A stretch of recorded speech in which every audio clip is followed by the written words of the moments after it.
Welcome to the Retirement Halftime Show. I'm Heather McWilliams. Joining us is Alexander Joyce with ReJoyce Financial.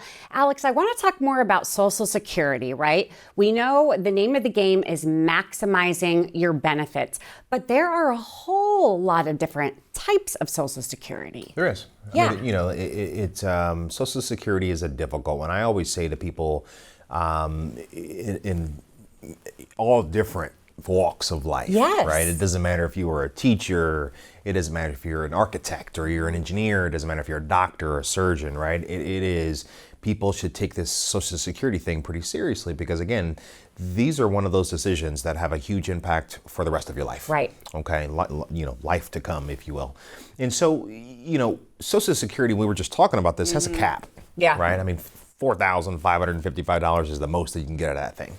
And still today, filing for early Social Security is 62. Okay. Most people have an FRA, which is full retirement age of around, 66 and a half, 66 and 10 months, up to 67 years young, okay?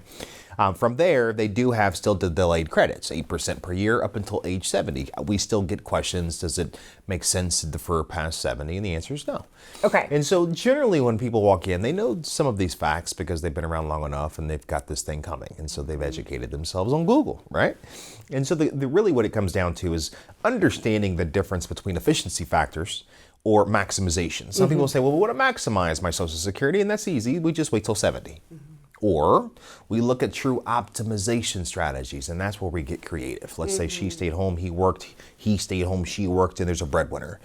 And so a lot of times what happens is we're able to do spousal benefits to raise that other person 50% of the breadwinner's Social Security amount, right? As long as they're both full retirement age, if you will. That number is real. That structure or that strategy is a real thing. Now the Bipartisan Act, of course, of 2015 came around and it really killed, I should say, the ability to become more strategic, which was to file and suspend, do spousal benefits, and really make this thing a really creative bucket, if you will.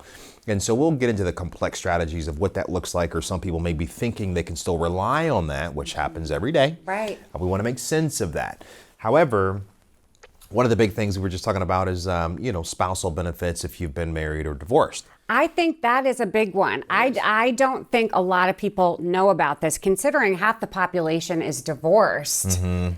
Yeah. There's some, big There's benefits some fact there, there. right? And the same with survivor's benefits. Some people think survivor's benefits are the same as death benefits on Social Security. We're not talking about the $250. We're talking about the inherited benefit that you can receive and still defer your own. There are some real things. Now, if you've been married, of course, 10 years or longer and not remarried, you were entitled to your ex-spouse's benefit, right? That is a real thing. That is real money. And I think that when people start to look and get real advice in the structure of Social Security and making sure that we are getting, again, trusted advice. And I'm not talking about, calling the Social Security Administration, waiting on hold, or going down there and getting some advice from, and again, this could be fine, this could be good. There's educated people that really truly care about the advice they're giving the public.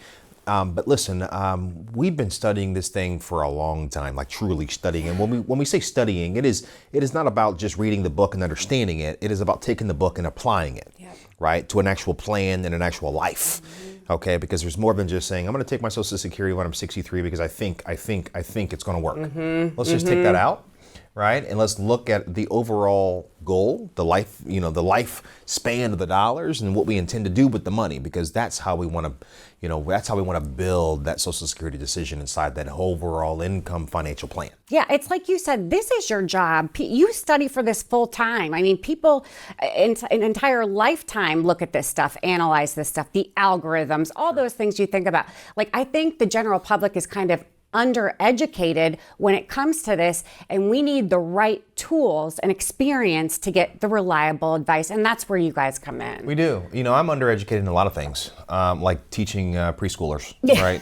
or building bridges. Right. No idea where to start. Yeah, no, I wouldn't either. Flying an airplane, not my gig, right? And so, as you mentioned, this is what we do. Right. This is what I'm passionate about. Yes. And so we do it very well. And it's fun. I have to tell you, like, being able to look at this and take control of your financial future can actually be fun. Yeah. And you don't have to do it alone. It is exciting. Yeah. Thrilling. And that's where you guys come in. Thank you. One-stop shop. You do it all. Doesn't cost a thing to come in and talk to you. As always, great information, Alex. Stay tuned because we have a lot more coming up next.